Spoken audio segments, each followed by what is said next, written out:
दोस्तों, महापुरुष हमेशा अपनी बात कहानियों के माध्यम से कहा करते थे, क्योंकि उन्हें पता होता था कि अगर किसी को सीख दी जा सकती है तो वो कहानियों के माध्यम से बहुत आसानी से दी जा सकती है।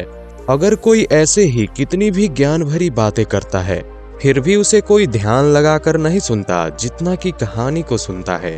तो दोस्तों, ऐसे ही महात्मा बुद्ध की एक ज्ञानवर्धक कहानी मैं आपको सुनाने वाला हूँ, जिसे सुनकर आपका भी मन हर काम में लगने लग जाएगा। लेकिन इसके लिए आपको इस कहानी को आखिर तक सुनना पड़ेगा। तो अपना सभी काम पहले खत्म कर लें और एकदम खाली मन से बैठ जाएं, क्योंकि ज्ञान खाली मन से ही ली जा सकती है। तो चलिए कहानी शुरू करते हैं। एक गुरु अपने शिष्यों को ध्यान साधना सिखा रहे थे। तभी एक शिष्य बोल उठा, गुरुजी, मैं कुछ समझ नहीं पा रहा हूँ, क्या मैं आपसे कुछ पूछ सकता हूँ? गुरु ने कहा कि हाँ, पूछ सकते हो।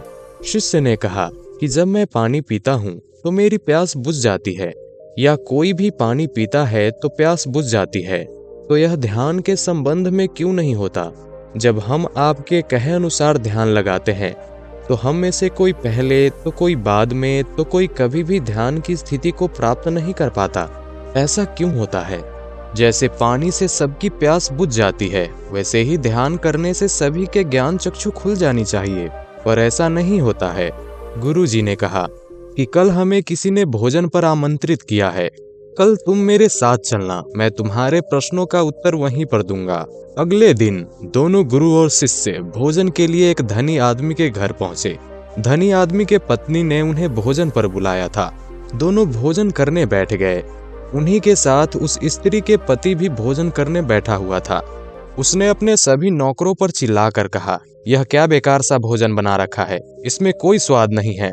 वह भोजन की थाली फेंककर नौकरों से कहता है कि जाओ, दोबारा से ढंग का भोजन बनाकर लाओ। उस धनी आदमी की पत्नी दोनों गुरु और शिष्य से क्षमा मांगकर उन्हें भोजन परोसने लगी। दोनों ने भोजन ग्रहण किया, लेकिन गुरु ने अपने थाली में 2 रोटी छोड़ दी। गुरु ने उस स्त्री से कहा, बेटी, क्या तुम मुझे यह 2 रोटी बांध कर दे सकती हो? स्त्री ने उन दोनों रोटियों को बांध कर उन्हें दे दिया। उसके बाद दोनों वहां से निकल गए। रास्ते में गुरु ने शिष्य से पूछा कि तुम्हें भोजन कैसा लगा? शिष्य ने कहा, भोजन स्वादिष्ट था, मुझे तो पसंद आया, मुझे भोजन करने में बहुत आनंद आया। गुरु ने पूछा कि इससे अधिक तुम्हें और कुछ नहीं लगा? शिष्य ने कहा कि इससे अधिक और क्या लग सकता है गुरुदेव? मेरी भूख मिट गई और मेरा पेट भर गया। भोजन तो अच्छा था। फिर उस स्त्री के पति को भोजन पसंद क्यों नहीं आया? भोजन तो अच्छा बना था और भोजन तो एक ही था, तब उसे पसंद क्यों नहीं आया? शिष्य ने कहा कि आप ठीक कहते हैं गुरुदेव, मैं तो कुछ समझ ही नहीं पा रहा हूँ, आप ही कुछ बताएं। गुरु ने कहा कि अभी तुम मेरे साथ आगे चलते रहो। गुरु शिष्य चलते चलते बहुत दूर निकल आए। शिष्य ने गुरु से कहा, गुरुदेव, हम अपने आश्रम के मार्ग पर तो नहीं हैं, फिर हम कहाँ जा रहे हैं? गुरु ने कहा, बस चलते रहो। बहुत दूर चलने के बाद एक गरीब आदमी गुरु के सामने आ गया और उनके चरणों में गिर गया और बोला, हे परमात्मा, मेरी मदद करो। मैं 3 दिन से भूखा हूँ, मैंने कुछ नहीं खाया है, आप कृपया करके मुझे कुछ खाने को दे दें। गुरु ने उस आदमी को एक पेड़ के नीचे बैठाया और उन 2 रोटियों को निकाल कर दे दिया जो उस महिला ने उसे दी थी। रोटियों को देखते ही उस गरीब आदमी की आंखों में चमक आ गई। उसने तुरंत वह 2 रोटियों को खा लिया। खाते समय उस आदमी की आंखों से आंसू निकल आए। वह रो रहा था और खाता जा रहा था और हाथ से इशारा कर रहा था, जैसे वह किसी अदृश्य शक्ति को कह रहा हो, तेरा धन्यवाद इस रोटी के लिए। खाने के बाद उसने गुरु को प्रणाम किया और धन्यवाद कहा। गुरु ने उस आदमी से पूछा कि भोजन का स्वाद कैसा था? उसने कहा, स्वाद तो कहीं था ही नहीं, केवल जीवन था, परमात्मा और ईश्वर था। यह रोटियां ही नहीं, यह साक्षात जीवन था। ये कहकर वो आदमी वहां से चल दिया। गुरु ने शिष्य से कहा, देखो, भोजन वही था, लेकिन एक आदमी को उसमें स्वाद ही नहीं आया और तुम्हें उसमें स्वाद आया और तुम्हें वह भोजन पसंद आया। लेकिन वहीं इस आदमी को उस भोजन में स्वाद नहीं आता, बल्कि वो इसमें ईश्वर, परमेश्वर और जीवन को देख लेता है। इससे पता चलता है कि आदमी और भोजन के तृप्ति में भी अंतर है। पहले आदमी को कोई तृप्ति नहीं होती, तुम्हें थोड़ी तृप्ति होती है, और इस आदमी को अनंत तृप्ति होती है। ऐसा ही ध्यान के संबंध में होता है। जिसको जितनी ज्यादा प्यास होती है वो उतनी ही जल्दी मार्ग बना लेता है। उस शिष्य की जिज्ञासा का समाधान हो गया था। उसे उसके प्रश्नों का उत्तर उसे मिल गया, लेकिन हमें हमारे प्रश्नों का उत्तर नहीं मिला। प्रश्न यह था कि मन क्यों नहीं लगता, लेकिन जो लग जाए वह मन नहीं है। मन का स्वभाव ही होता है भागना। जब हमारे पास कोई चीज अत्यधिक होती है तब मन उससे भागने लगता है।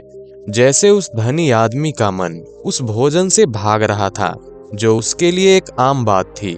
लेकिन जब कोई चीज हमारे पास सीमित मात्रा में होती है और हमें मिल भी जाती है, तब हमारा मन उससे जुड़ा रहता है और हम उस चीज की थोड़ी बहुत अहमियत भी रखते हैं। जैसे उस शिष्य का मन जो उस भोजन से थोड़ा बहुत जुड़ा हुआ था, तो उसने उस भोजन के स्वाद को भी जाना। लेकिन जब कोई चीज हमें चाहिए होती है और वह हमारे पास नहीं होती, तो पहले तो हमारा मन उस चीज को पाने के लिए बहुत ही लालायित रहता है। हम हर हाल में उसे पाना चाहते हैं। लेकिन जब कोई चीज प्राणों से जुड़ी हो, जैसे कि वो 2 रोटी, जब बात प्राणों पर आ जाए तब मन गायब हो जाता है। तब आप स्वाद नहीं देखते, भोजन का प्रकार नहीं देखते, तब आपको सिर्फ भोजन चाहिए होता है। तब आप एकाग्र हो जाते हैं। भोजन के लिए जो मिले उसी में आनंद आ जाता है। स्वाद हो या ना हो, आपके प्राण अंदर तक उसे स्वीकार कर लेते हैं। और यह तब होता है जब मन नहीं होता। हम हमारे मन को लगाने की बहुत कोशिश करते हैं। कुछ पढ़ाई में लगाने की कोशिश करते हैं, तो कुछ अपने कामों में लगाने की कोशिश करते हैं। लेकिन आपने देखा होगा कि मन कहीं नहीं लगता, और यह लग भी नहीं सकता, क्योंकि इसका काम किसी चीज में लगना है ही नहीं, बल्कि इसका काम है आपको इधर से उधर भगाना। एक चीज आपको मिली तो दूसरी चीज पर ले जाना, दूसरी मिली तो तीसरी पर ले जाना। मन संतुष्टि को जानता ही नहीं है, यह केवल पाना जानता है। पाने के बाद उसे भूल जाना जानता है।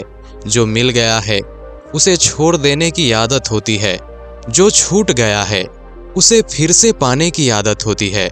अपनी जिंदगी के पिछले हिस्से को देखो और जानो, आपका मन कहीं लगा है, कहीं रुका है, या यह केवल आपको अभी तक भगाए ले जा रहा है और आप भाग ही रहे हैं। अब यह सवाल आता है कि अगर मन का काम भागना या भगाना है, तो क्या जिंदगी भर हम भागते ही रहेंगे? क्या हम कहीं नहीं रुकेंगे?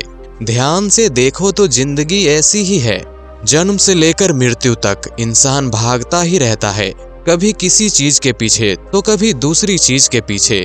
लेकिन फिर भी कुछ इंसान अपवाद हो जाते हैं, वो ठहर जाते हैं, भागना बंद कर देते हैं।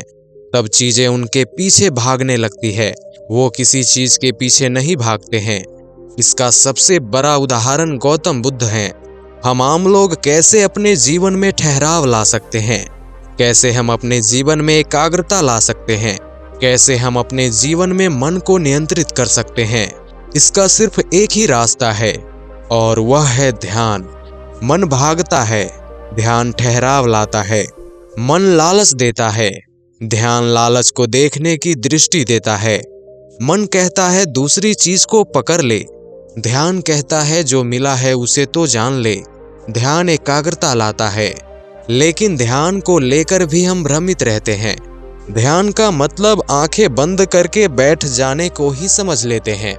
एक छोटा बच्चा बहुत अच्छी बांसुरी बजाता है, और वह जब बांसुरी बजाता है तो उसके सुर में खो जाता है।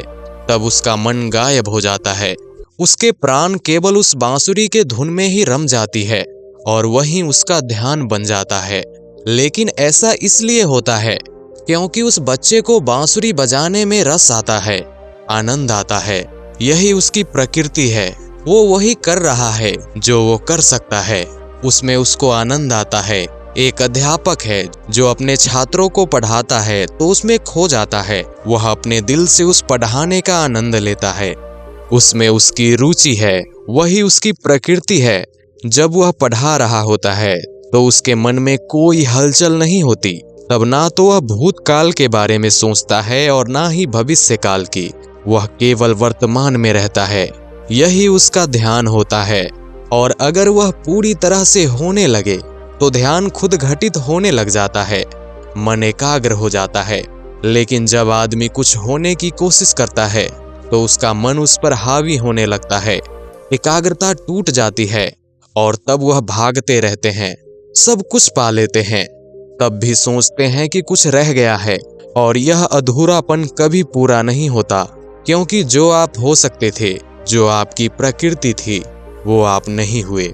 बाकी सब कुछ हो गए, ऐसे ही आप अधूरे रह जाते हैं। तब मन कहीं नहीं लगता। मन की प्रकृति लगने की है ही नहीं, तो लग कैसे सकता है? जो लगता है वह एकाग्रता है, ध्यान है। जहां आपको एकाग्रता मिल जाए, समझ लेना वही आपके लिए बना है, जिस पर चलकर आप संपूर्ण हो सकते हैं। तो दोस्तों, कैसी लगी ये कहानी? कमेंट सेक्शन में जरूर बताएं। और अगर अच्छी लगी तो वीडियो को लाइक करके चैनल को सब्सक्राइब जरूर कर लें, क्योंकि आगे और भी ज्ञानवर्धक कहानी आने वाली है। मिलते हैं एक और नई कहानी के साथ। धन्यवाद।